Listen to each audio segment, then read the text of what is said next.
Hi, everyone. Bonjour à tous. My name is Krista Steves, and I am the Regional Associate Director of the IHELP project for the Atlantic region. And I just wanted to share a warm welcome to our second session today on youth and care learners and work integrated learning. I'm coming to you from the traditional lands of the Mi'kmaq people. Known colonially as Sackville, New Brunswick. I feel honored to be able to live and work on these lands. So without further ado, I'm going to hand the floor over to my esteemed colleague, Sean Elliott. Sean. Excellent. Well, thank you. And so good to have my fellow panelists on and everyone that's participating here today. If you were on for the first part, you may hear some repeat in the beginning, but that's okay. As both a graduate research practitioner and the regional associate director for WIL with the Central region, I've been engaged with some of the developments in Canadian higher education that impacts how former youth and care learners can achieve academic success. The question is why? Like, why is this even an important topic? There's so many underrepresented students. There's so many issues around equity, diversity, inclusion. Why is this particular one coming to the surface? Well, with over 87% of former youth in care actually wanting to pursue post-secondary education, why are less than 5% successful in Canada? Although less than 44% of youth in care will actually graduate high school, their post-secondary career path does not follow the typical pathway of many non-foster peers. You heard a little bit of my story in the first session. It affects their engagement. It affects their persistence, being able to complete in all aspects of their post-secondary commitment, including work integrated learning components. And so in some of our research, we've actually discovered that less than 13% of institutions in Canada offer this hidden, underrepresented group of students any kind of support. And really the only kind of support that we can actually identify at this point is financial. Yet there's so much more. So the challenges and the barriers for both youth in care and the respective institutions are complex. And so action has to be taken to change the future. Initiatives in student affairs and accessibility have incorporated things like universal design for learning. But as we've been building on research and initiatives, we're looking at what about universal support design? So there's a call going out for a national team that would build campus support toolkit. We want to address these needs today with former youth in care, and also to help look at some of the research and initiatives that can move the pendulum for other groups of students impacted by trauma, neglect, abuse, and a host of other mental health barriers as well. So in this second part, we're exploring actionable next steps and exemplars on how to best support former youth in care, and to try and determine how do we know if we're actually hitting the mark. Deficit-based research has permeated the data that is out there about former youth in care. If you want to know why they're failing, hey, we've got lots of stuff about that. But some institutions and organizations are actually taking steps to show different outcomes can actually be supported. So with less than 13% of institutions in Canada offering support for former youth in care, these initiatives are groundbreaking, yes, and turning the tide towards increased success. And so the panelists today are going to share about their background, their research, and initiatives to address these areas. And so I'm going to be asking each of the panelists to share their background, their personal life experience, if that applies, their research, their initiatives at their organizations. And then we're going to have a bit of a time to share to see how much time we have for Q&A. So I'm going to start off with our panelists, and I'm excited to share that I'm joined by a number of great panelists here. Erin Anderson, who I worked together with at WIL for Laurie and doing my graduate studies. She's now a PhD student at OISE. and was also published in the University Affairs on accessibility issues for graduate students. She's a research assistant working with the Center for the Study of Canadian and International Higher Education. We also have Dr. Tara Collins, the graduate program director and associate professor at Toronto Metropolitan University. And she's a lead on a SSHRC grant on children's rights, including a case study on participation in advocacy roles in the child protection sector. I get so excited about that because that's actually one of the things that helped me to start opening up, getting involved as an advocate. I didn't even realize how motivating that was. She's also an advisory member with the Child Welfare PAC. We also have Andrea Delamonte. Andrea is a student care coordinator working with the Dean of Students at Wilfrid Laurier University. She's going to talk about some exciting new things that have happened at Laurier around some sponsorship and new initiatives. We're providing a whole wraparound support. We're also joined with us by Dr. Melanie Doucette, a senior researcher and project manager at Child Welfare League of Canada. She has some research published with her team on independent living programs and services for youth aging out of care. It's a systematic review. And today she'll talk a little bit more about the evaluation assessment toolkit that Jackie gave us a sneak preview on as well in our first session. So with that, I'm going to begin by going to Erin to talk with us a little bit about her lived experience. Could you share with us your background in coming to this topic, Erin, your research or your initiatives and what you've been working on? If you could give you 5 to 7 minutes.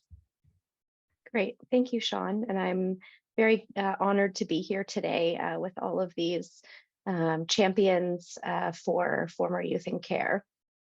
I have always been, a pretty open person, as I, recognized pretty early on the value of sharing my own lived experience in encouraging others whose voices might be missing from these important dialogues. However, I have not shared with many people the fact that I am a former youth in care, though my experience might be, a little bit different from others coming from a similar background. But this time in my life has certainly had, major impacts on my educational trajectory. I dropped out of school for the first time at 15, only to return a few years later and to drop out again. This meant by the time I was thinking about attending post-secondary education, I was left to navigate the systems on my own, which really required a lot of resilience and the self-advocacy. As an undergraduate, my experience as a mature student with family responsibilities, I had a 2 and a 5-year-old when I started my undergrad degree. And, that meant that I needed to continue to draw on the skills that I really started to develop during my time in care. Again, that resiliency and that self-advocacy piece. Now that I'm in grad school, I remain motivated to supporting other students from marginalized backgrounds to learn how to advocate for themselves. It has been incredible to see the various initiatives that have been put into place over the last few years to support youth in care and accessing post-secondary education.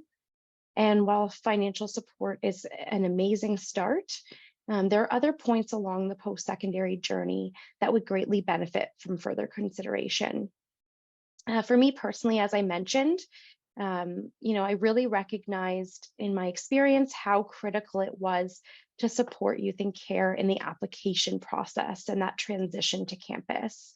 And maybe even before then, how the question that really sort of resonates in my head is how can we reach youth in care during that pivotal time when their non-foster peers might be starting to think about post-secondary education, and really be able to show them that they too are just as capable of doing the same, perhaps with a little bit more support, additional support. And as someone who's working within the post-secondary education sector, How can I use my privilege and my power to be able to create concrete and measurable changes for former youth in care and other marginalized students? Really anyone whose identities have led them to believe that they don't belong in university or college. And two sort of initiatives that come to mind, when I start thinking about these topics. So at Western, where I did my undergrad, there are two programs that I think, we can look to for inspiration. So the first program is called SWOW or SWAC. So it's school within a university or school within a college.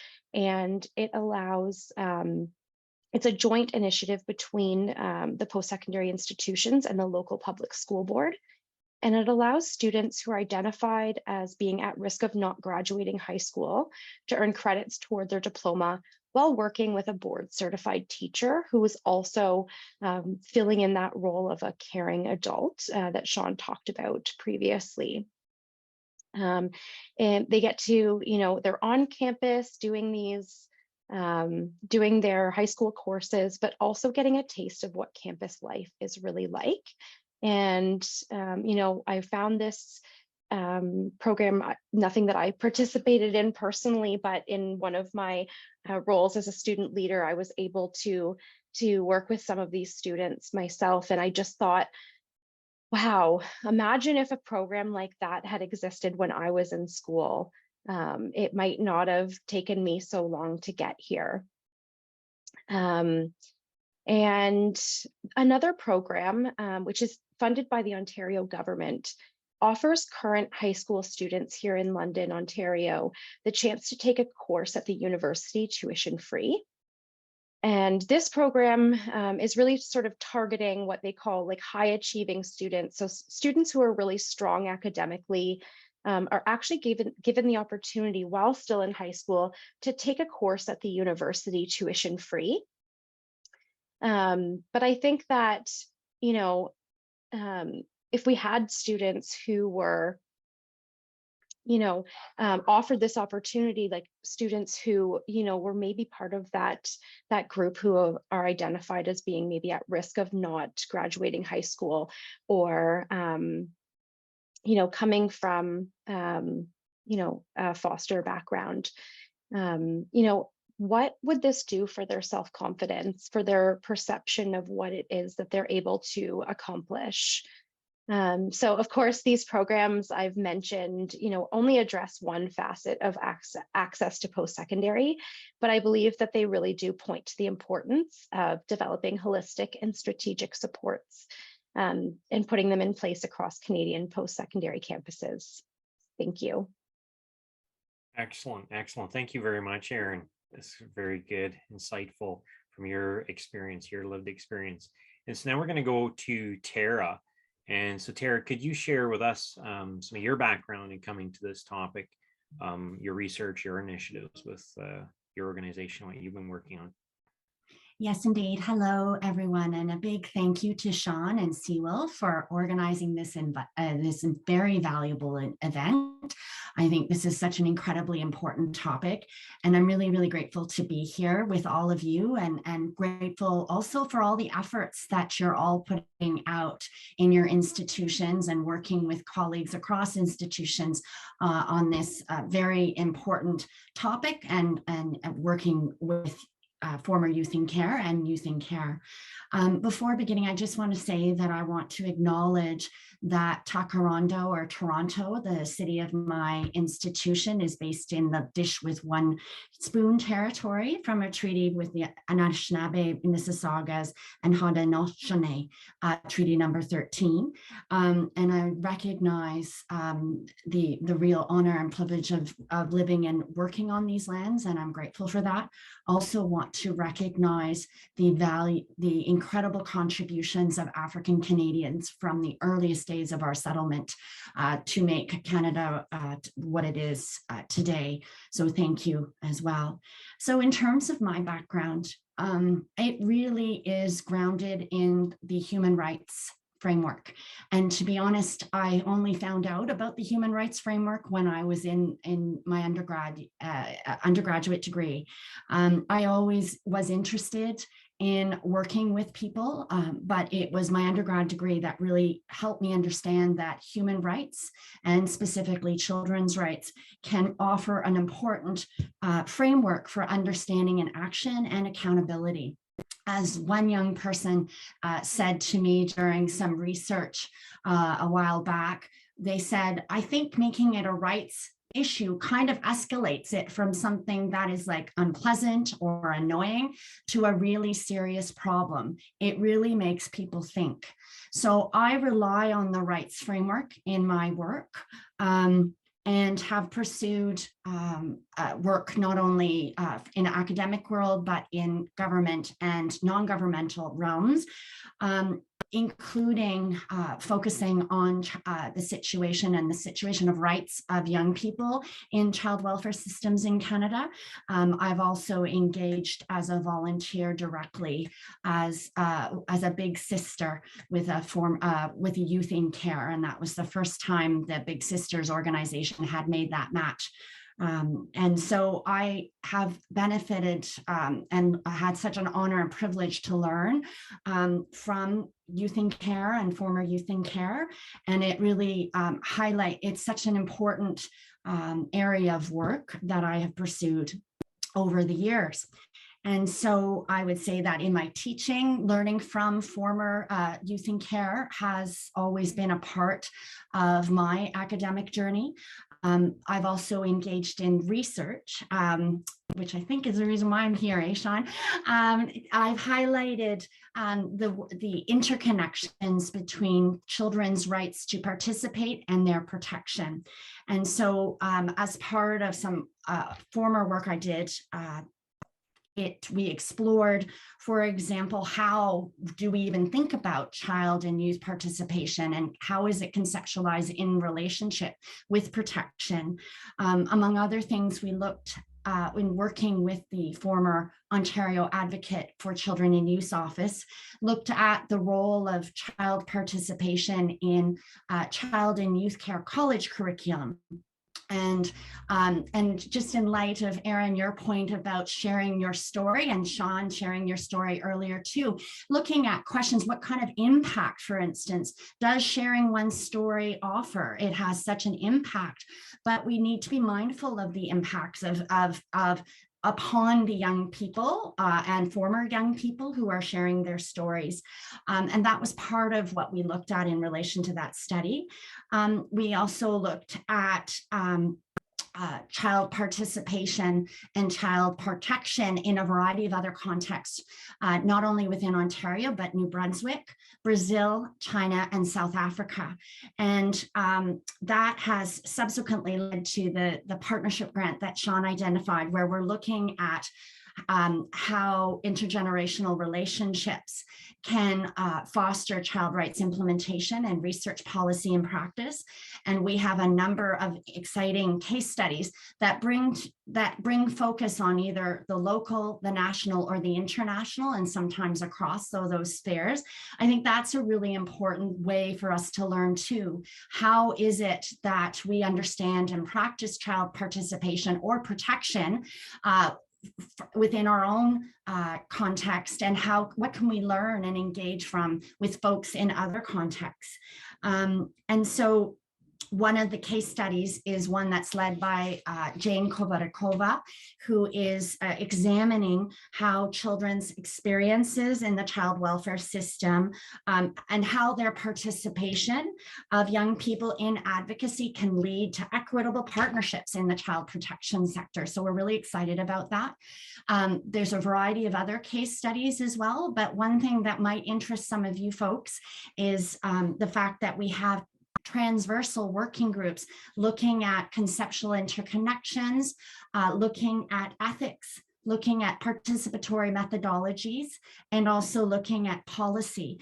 And we're engaging with practitioners and academics and eventually young people on these matters as well, as a way to create spaces for dialogue and reflection.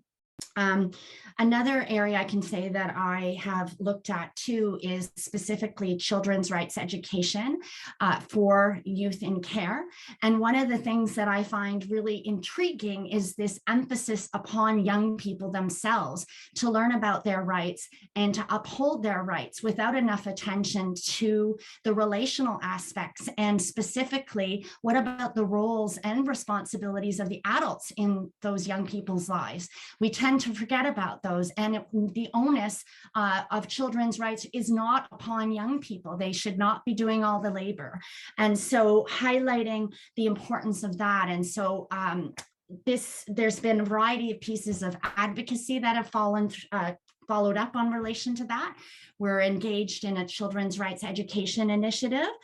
Some of you may see some social media opportunities for former youth in care that I encourage you to consider in the very near future in relation to that. I'm also engaged with EduCare in relation to raising awareness of young people experiences in child welfare and protection and how that impacts their education trajectories. So just in terms of some of the thoughts I'd like to say is just highlight again the importance of all roles and responsibilities of folks in supporting young people who are in care. And as Anurag said before in the last session, the importance of sharing that work. It's not just young people who have to do the work.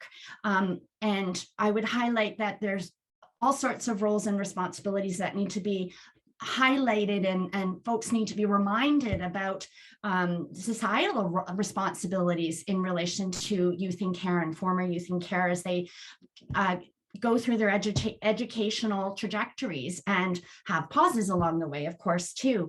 I think it's really important that we respect, do what we can to foster respect of young people in care by fostering, and you won't be surprised by this, the idea of understanding and implementing their human rights, including in child welfare, and understanding the realities of discrimination that this population experiences, but also the different groups within it. And I realize, Sean, you've got your hand up, so I should be coming to an end, but I'll just highlight that I'm grateful for the work that Jackie and others are doing on research. There's a need for a lot more learning and a lot more coordination across the board, and grateful to the work of WIL in relation to all this. Super. Thank you so much, Tara. Yeah.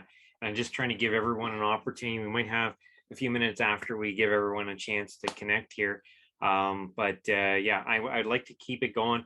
I'm going to move over to Andrea and then Melanie. So Andrea, could you tell us a little bit about some of the great things that are going on at Laurier around how you're starting to unpack some of this and what this is looking like there? Yeah, absolutely. Thanks, Sean, and thanks for having me today. So as Sean said, I work at Wilfrid Laurier University on the Brantford campus. I have a colleague, Lindsay Lawrence, who works on the Waterloo campus, who is my partner in crime for all the work that we've been doing here at Laurier. She couldn't join us today, so I'm here to represent both of us. And my main role at Laurier is student care coordinator, so working in a non-clinical case management capacity. Prior to here, I was an elementary and high school teacher, and prior to that, I worked in supporting teenagers and adults with disabilities. So I've kind of had an interesting sort of path to Laurier.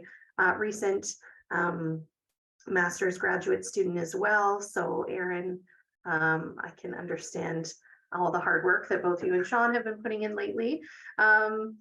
Yeah, so here at Laurier, we have been, myself and Lindsay have been working to support youth in care and former youth in care for about 5 or 6 years in our respective roles, but it's really been within the last few years that things have been ramping up in terms of the supports that we've been able to offer for students, securing some financial awards and grants that have been really beneficial in growing our program. You know, it kind of started off with Lindsay and I, and we're out there at info fairs and promoting to students that we're the people that they can reach out to if they need a person to support, connect them to resources, you know, look at financial opportunities.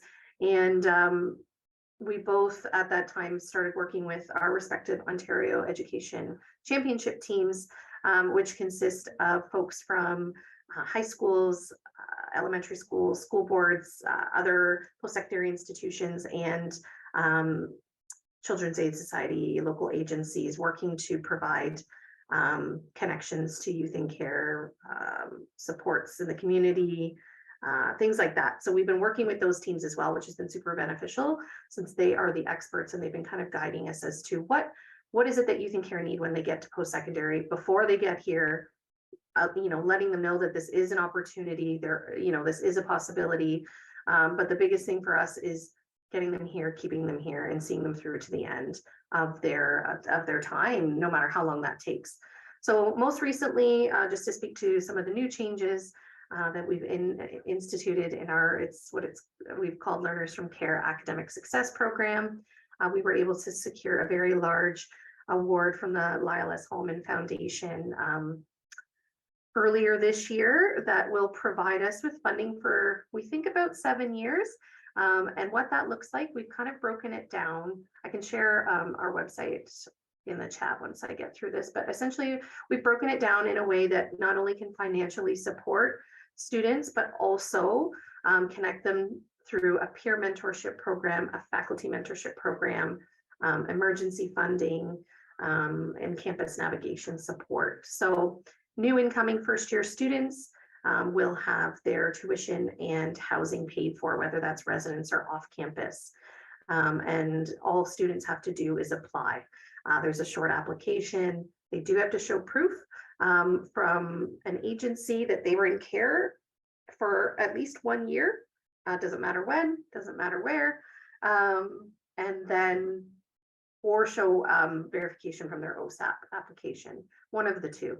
And that's really the only information that we need at this time to move forward. So first years, that's the support they're receiving, as well as having direct connections with myself and Lindsay as support staff, and having the opportunity to join a peer mentor program. Second year and up students are also receiving funding per term to support whatever they need it for, tuition, books, technology, anything like that, as well as having access to all the other programs that we suggested. This also includes full-time and part-time students, so we are not leaving anybody out here. We also have financial support and the other programs available to graduate students, which is new this year. We are able to provide a termly financial support, and we can do that for as long as they're here. So we do have a plan for the next 7 years to be able to provide for around 20 to 25 students each year and ongoing.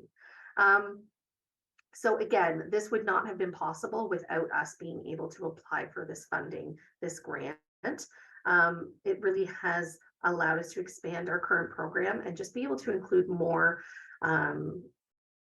colleagues, more students. So we have a faculty member, Dr. Tara Brookfield, who's going to be working next year on a research project that we will be able to include students if they're interested in, and looking at how the first year of our program went, looking at different opportunities to support youth in care, and students, if they're interested in joining in on that, will also be paid for their research opportunities and obviously publish when it comes down to it. So that's another really, really unique and interesting opportunity that we're able to include in our program. I'm sure there's other things that I've missed, but I want to ensure that everybody gets a chance here. So I'll leave it there for now, and hopefully I can provide some more information later on. Excellent, excellent. Thank you, Andrea. Yeah, because with this time where we are looking at some actionable steps, and that's what Andrea's been working strong with the team on, and collaborating with others too to give some great insight. So at this point, we'll turn over to Dr. Melanie Doucette from Child Welfare League. If you could share about your incredible work and how you come to this topic. Sure, I would love to. So I'm joining you from the unceded and traditional territory of the Mohawk people, otherwise known as Montreal, Quebec. I'm originally from New Brunswick. I'm a Maritimer, and that's where I was in care when I was a teenager. So I have firsthand experience. I aged out at the age of majority.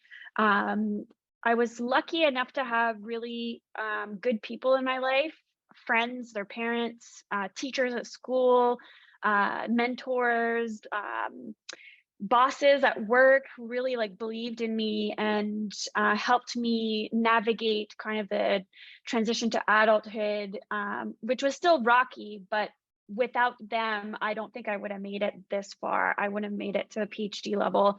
So for me, that's really what helped me get this far, was the people in my life that weren't necessarily paid to take care of me, mind you, but cared about me and believed in my potential and wanted to invest time and sometimes even resources in me. And I think for all youth in care, it shouldn't be attributed to luck to be able to succeed. I think the system needs to invest into establishing and nurturing connections for young people in and from care, meaningful relationships in the community, and also resources that are needed so that young people don't have to be resilient despite the system, that the system actually fosters resilience right away by the supports, services, and relationships that they establish with young people as soon as they enter care.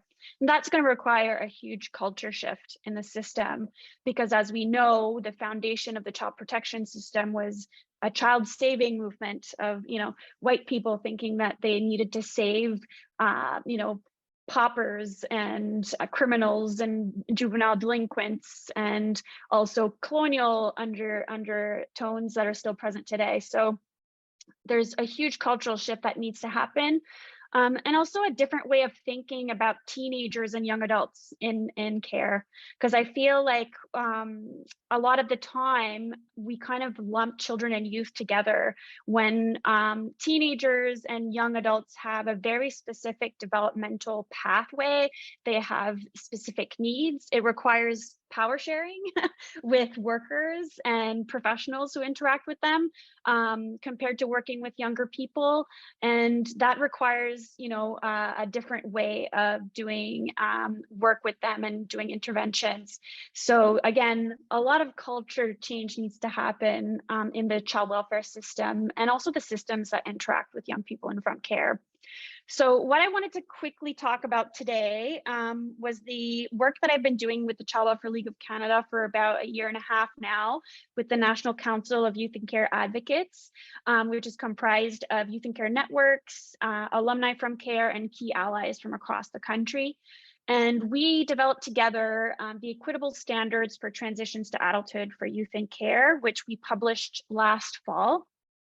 And I want to quickly just do a brief intro to what these are. So in terms of the standards, they're the first of their kind in Canada, and I'm not quite sure actually if they even exist elsewhere, but this is something we decided as a group to focus on after we were doing advocacy for the pandemic period and wanted to get government's attention to establish moratoriums on aging out during the pandemic. So once we were successful at getting most of the jurisdictions on board with those moratoriums, we decided, okay, what happens when those expire? What happens when the pandemic's over?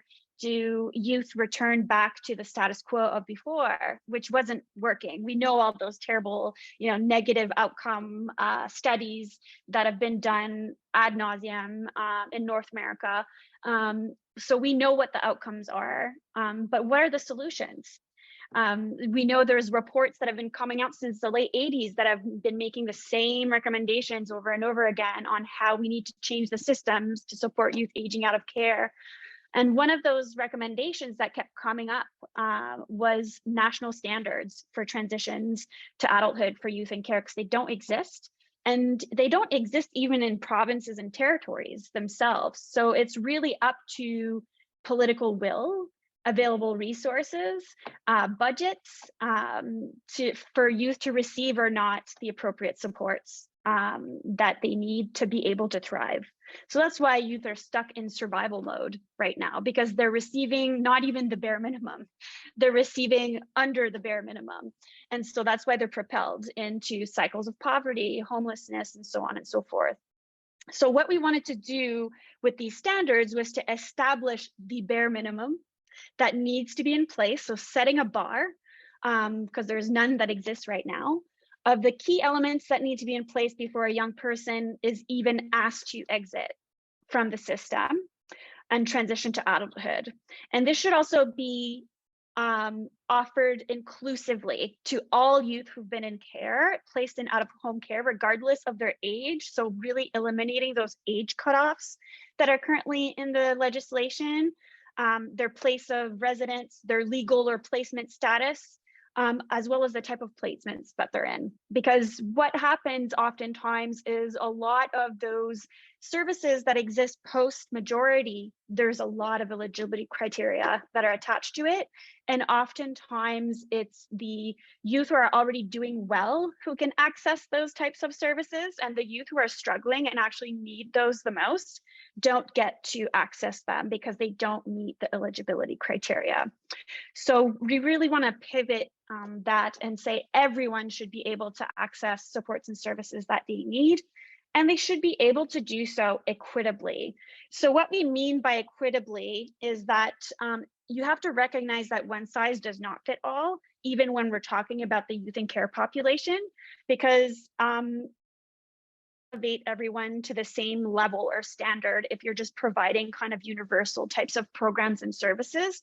You really have to meet each young person where they're at, because they have different circumstances, different backgrounds, different needs, and so on and so forth. And so by looking at it from an equity lens instead of an equality lens, it really recognizes that each young person has different needs, different circumstances, and allocates the exact supports, resources, and opportunities that they need to thrive. So that's what we're really focusing on with these national equitable standards. And really our ultimate vision is that in the long term, this aging out process, this aging out phenomenon, it no longer exists. In the vocabulary, it no longer exists in the legislation and mandates that youth transition to adulthood from care when they're ready. And they can also come back if they need help during times of crisis, because that's how youth in the general population get to live their lives. Their parents don't disown them at the age of majority and say, well, my job is done, don't ever talk to me again. Here's a garbage bag full of your belongings, and yeah, good luck. That's not how it works in real life, and that's not how it should work for young people in care either. So I just saw that I have 1 minute, so I'm just going to quickly share one slide. I won't go into detail about it. I'll put some links in the chat so that you can go read the report, and there's a full hour webinar you can go take a look at as well. But these are the 8 transition to adulthood pillars and the standard statements that accompany them. And as you can see, there's 8 of them, and these have to be addressed holistically. So they're not silos. And really, for the second one, which is the educational and professional development one, the standard that we put is that every young person should experience an environment where they can learn and grow in ways that are meaningful to them and at their own pace. And that's so important for young people in care, because it can take them longer to achieve the goals that they need to achieve to be able to go to post-secondary. So we need to give them that time. And it has to be meaningful to them. If they don't care about the types of programs that they're forced to register in, then they're not going to experience success either. So it has to be meaningful to them as well. So I just wanted to quickly show that, but I will put in the chat the links to the full report as well as a webinar that I did. And what's coming out this Thursday is the evaluation model that accompanies these equitable standards. So the evaluation model is basically a fidelity scale to all the key supports that are required under each pillar for key stakeholders across and within sectors to hold themselves accountable to, so that they can meet the equitable standards over time. So this is going to come out Thursday morning. So be on the lookout for that on the Child Welfare League's website, also the newsletter. And yeah, we're hoping to get governments on board. We already have the government of New Brunswick on board to pilot the evaluation model, because it is the first of its kind. And we also have some community organizations on board who are committing to want to do better and to really taking a good look at assessing where they're at now in meeting the standards, and then developing a concrete action plan on how they're going to meet those gaps over time. So I think I'll stop right there, and then I'll answer some questions if folks have them. Amazing. Thank you, Melanie. And so you heard it here, folks. Okay, it's coming out Thursday. All right, so hook up on LinkedIn or go to the Child Welfare League site to get some more information. I know that Jackie shared some of that. Now, Jackie, we had in the first webinar session, and I think she's back in for this one. I'd like to kind of put it back to the panelists to see specifically, how do you think what you've done specifically addresses the models, the examples, the examples we need to be looking for to see a change, to see success. Now, Melanie just touched on a toolkit, right? To look at how are you actually measuring how you're doing as an organization, right? Like if you, as a college or university, polytechnic, you want to know if you're on board as an organization, sign up for that, right? Do the scorecard. What a great way of doing that. I want to, promote that to our collaborative forum of the institutions that are trying to look at how we can make this part of our equitable standard structure. But this is for governments, this is for nonprofit organizations, this could be for educational institutions as well. So Jackie, is there anything you wanted to add to that, seeing as I think you're back on now? Yeah, I am. Thanks very much for getting me back in, and nice to see you, Melanie, and thanks for that presentation. So I think the last point that I made was alluding to the equitable standards, and that right now across Canada, as I mentioned in my brief comments, we don't have good data comparability. So what works in one place may or may not work in another, and we don't really have a clear idea of that. That's somewhat different than what Melanie's talking about in terms of equitable standards, but what I'm also advocating for is a standard in terms of the type of data we collect, so that we know what kinds of interventions are actually working and that we're not reinventing the wheel. And I think one of the really important things that Melanie touched on is the fact that there have been many recommendations over the years about what can be done. And the question remains, why is that not being done? And I will tell you that in some instances, people will say, show me the data, and we don't have terrific data. So I think the piece that I'm interested in, and I really appreciate the work that Melanie does with the Child Welfare League of Canada, because it is pushing that conversation back at government in some instances to really take ownership and really kind of look at what they're doing or what they're not doing around transitioning former youth in care into adulthood. And that experience, as Melanie alluded to, differs by age, developmental status, etc. But we don't actually have great data, I would argue, to look at how well we're doing. So the scorecard, the sort of equitable standards, and the data comparability piece for me are really key. Thank you. That's great. Thank you. Thank you, Jackie. And I know in some ways, some of the research and some of the work that's being done, it intersects and overlaps with what we're all working on. One of the things I wanted to point out too is that from what I know of your research, Melanie, you actually worked with former youth in care that had gone through this and contributed to some of the work that you did in the past. Is that correct? Oh yeah, absolutely. So the work that I do, even for my doctoral research, I did a participatory action research photo voice project. I very much in line with collaborative and participatory work, just as a person with lived experience myself.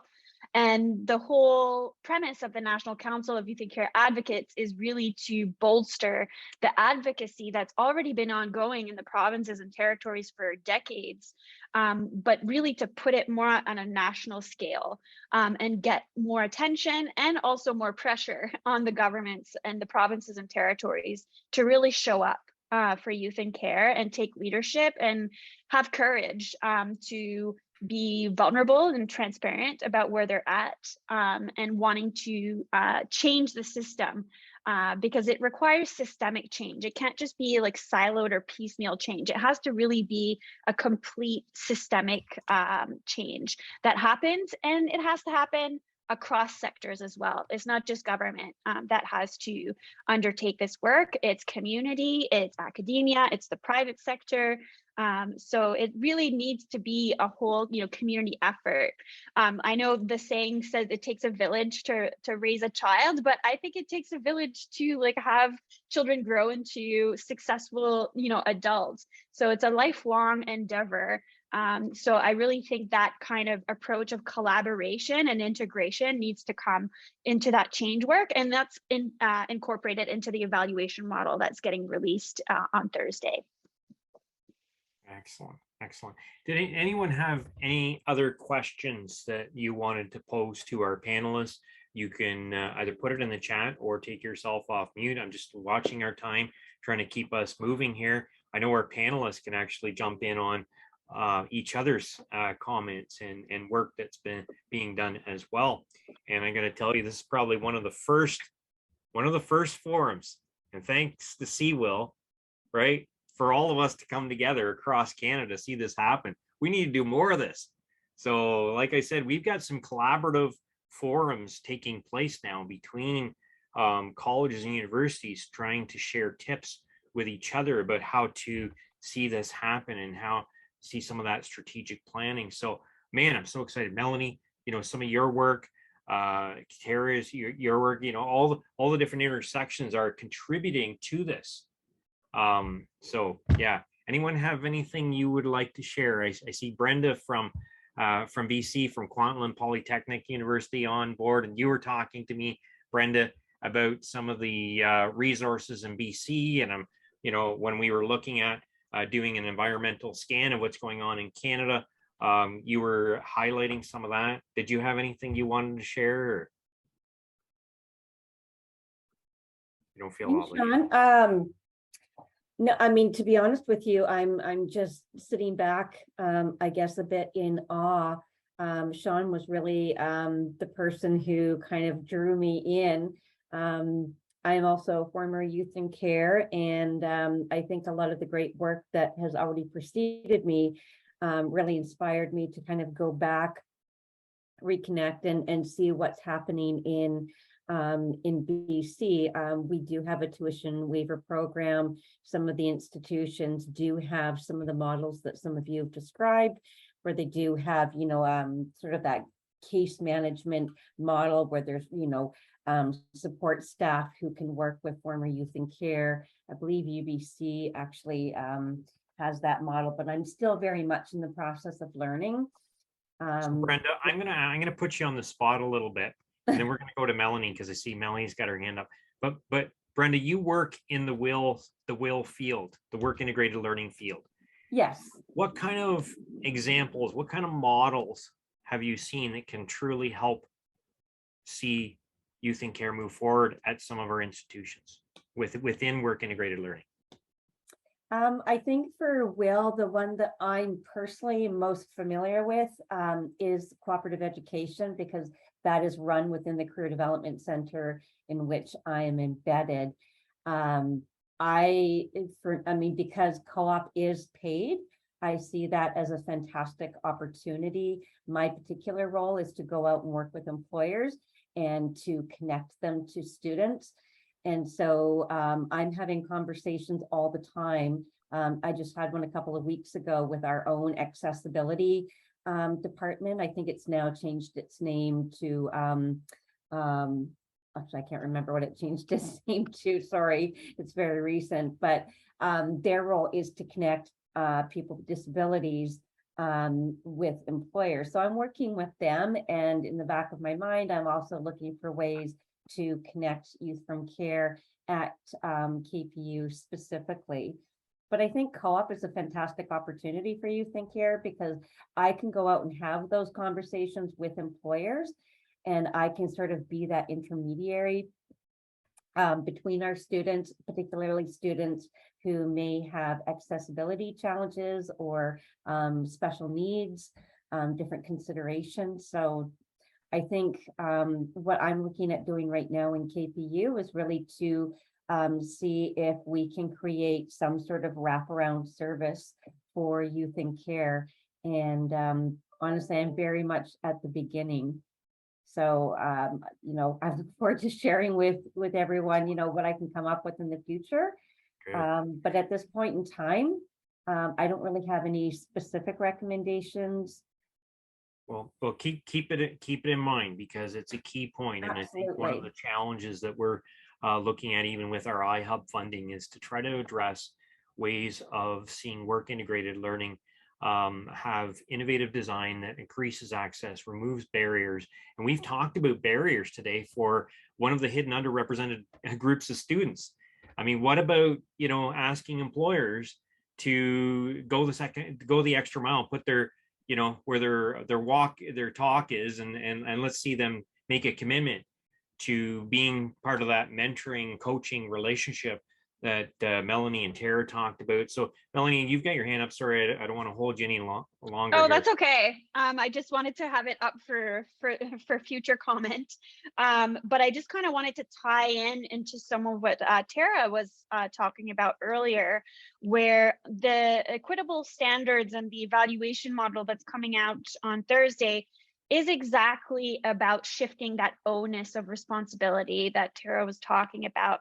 Because oftentimes, especially in the child welfare system, what happens with young people if they haven't found permanency, legal permanency, by the time they become teenagers, 13, 14 or so, the planning shifts from permanency planning to independent living planning. And that gives a key message to young people that A, they don't deserve permanency because of the age that they're at, and two, that their future is now you have to be an adult, or you have to plan to be an adult and be completely on your own. And really what the equitable standards does, it places the onus on those who are responsible for the care and the futures of young people in the child welfare system. And it places the onus on those people, on the key stakeholders, on the adults who are supposed to be held to a certain professional standard to take care of them. But for some reason, for youth in care, that standard doesn't exist. So that's something that we're trying to achieve through the equitable standards and the evaluation model that's coming out. And really also kind of emphasizing, I guess we're also adopting some sort of rights-based lens to this as well, because the standard statements kind of read as kind of rights-based statements. They were developed by youth in and from care, saying this is what the minimum that we deserve and that we should be entitled to before we transition to adulthood, so that we're set up for success. So we're looking at it from a rights-based lens in that sense as well.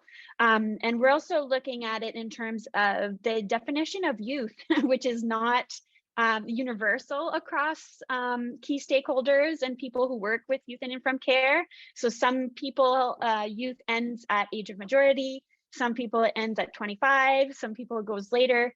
And in child-based rights laws, it ends at the age of majority, unfortunately. So youth kind of get put in this like limbo area where they're not quite considered children, but they're also not quite adults. And so I think that's something that the systems have to look at as well, is like, well, how do we define youth? And how do we define youth in a way that's inclusive, that's long enough, and that matches with what the research says in terms of how long does it take to actually transition to adulthood? Up to like age 29, according to emerging adulthood research. So maybe we need to rethink how, you know, we're looking at adolescence and early adulthood. So yeah, I'll stop there. I can talk about this forever. So why does adulthood have to, you know, belong to a certain age? Now, having had the opportunity to actually see my own children leave my nest, as it were, you know, they left when they were ready, not because they hit a magic number, right? This aging out concept, but yet children and youth that belong to the government, the state, you know, it has been the practice that when you reach that magic number, you're done, you're out, you're on your own. I know, when and you're ready. So it's like the these irony, readiness factors need to be considered. Yeah, there's some irony around that too, because when the government takes children away from their families of origin, they're saying we can do a better job though at providing for their safety and for their development. But then when you look at it, are they? if they're just, you know, letting people off the hook at the age of majority when they're not ready and they're not equipped. I'm not sure that they should be saying that. So really, they need to be held to a certain standard, and that's what we're trying to achieve through the work that we're doing at the league. So with this now being 5 minutes to the hour, I'm going to turn it over to Krista or Charlene to wrap us up here and see if there's any final closing comments or thanks that you'd like to share. If we've missed you in any way, could you please put something in the chat, as well as if you can fill out the form to let us know where you're at. We'd love to stay in touch with you and help you in moving this forward. So I would like to say a big thank you on behalf of CWIL to all of our panelists today for sharing your knowledge. And I know that I personally have learned a tremendous amount today. And I just want to thank you for your hard work and for raising this issue with us and coming to share your wisdom. And a special thank you to Sean for pulling it all together. Much appreciated. I wish you well and a good rest of the day. Thank you all.